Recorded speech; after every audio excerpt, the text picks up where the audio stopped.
As someone who was unfamiliar with the lineup of Puma running shoes, I was pleasantly surprised picking up a pair of the Puma Magnify Nitro 2s, so much that I've put almost 700 kilometers into these and they're still going strong. Today, I'm going to give my personal review of them. Let's get into it. First up, I thought I'd do a quick overview of the shoe itself. Now, it's got like a fabric-y type mesh material for the upper itself. Found this to be quite breathable and conformed to my foot very well. I myself had a perfect fit when it came to the toe box, particularly as someone with a wider foot usually experiencing some tightness or discomfort. Didn't have that with the Puma Magnifies here. Something to note in the upper though is the padding around the heel itself isn't as much as I've usually seen with max cushion shoes compared to, say, something like the Asics Nimbus 25s, which I ran in all of last year. So it was quite a drop down there, but also managed to find these a lot lighter than the Nimbus themselves. Now we'll get to the midsole section too. So this is a nitrogen-infused foam, and comparing this to the other max cushion shoes that I've tried, felt that this wasn't as pillowy as other max cushion shoes, but the foam provided enough comfort to have me gliding through many kilometers over the course of marathon training with no real issues to pop up. We've got 40 millimeters of stack height in the heel of the shoe and 30 millimeters of stack height in the forefront of the shoe, with a 10 millimeter drop there. The last feature that I noticed when it came to the Puma Magnify Nitro 2s was the Puma Grip outer sole. And even looking at these right now with almost 700 kilometers in them, still feel like they've got many more kilometers left in them to go. Comparing them to the lineup of other max cushion shoes that I've used, I did notice that these worked very well when it came to wet weather and not sliding anywhere near as much too, where for some other pairs, found I would be slipping very easily. So now, what exactly did I use the Puma Magnify Nitro 2s for? And you're probably seeing with the channel and my videos that I post itself, purely for my marathon training, doing my second marathon training in these for a bulk of it. After running the New York City Marathon last year, I wanted to branch out away from the Asics brand to see what other shoe options were out there on the market.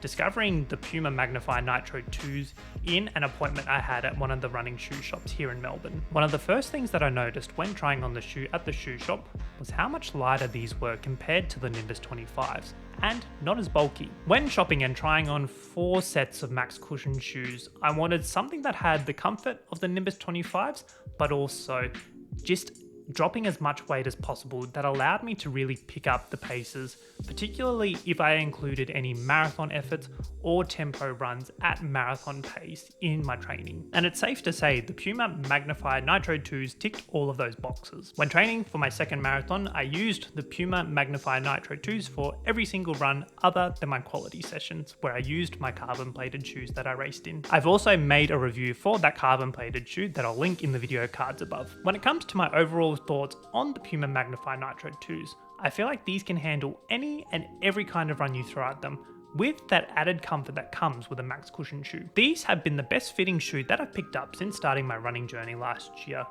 Again, I feel like that comes down to the roomy toe box, and it really contoured to the shape of my foot almost perfectly. Only one slight downfall that I experienced with the fit of this shoe was sometimes my pinky toe would rub on the outer side of the shoe when I was getting up to those 25 to 28 kilometer runs. But that really didn't detract from my experience running in these. I also have to highlight the Puma Grip on these shoes, especially running on wet footpaths and when I was in the rain. Puma have really done something right when it comes to the outer sole grip of their shoes. The price point of these shoes was also a big factor as to why I purchased them, coming in at 220 Australian dollars, a lot cheaper than some of the other max cushion shoes out there on the market currently. Finally, would I recommend the Puma Magnify Nitro 2s? And that is an overwhelming yes. It's been nothing short of a positive running experience in the Puma Magnify Nitro 2s here, and really would recommend those to anyone looking at getting into running, or if you're looking at a shoe to tackle those longer distances with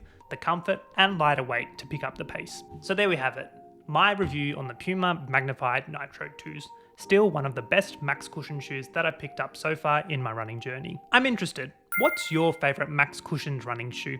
Let me know down in the comments below and we'll continue the conversation down there. I hope you found this video insightful and useful, and good luck out there with your running. I'm Jack, and I'll see you next time. Catch up.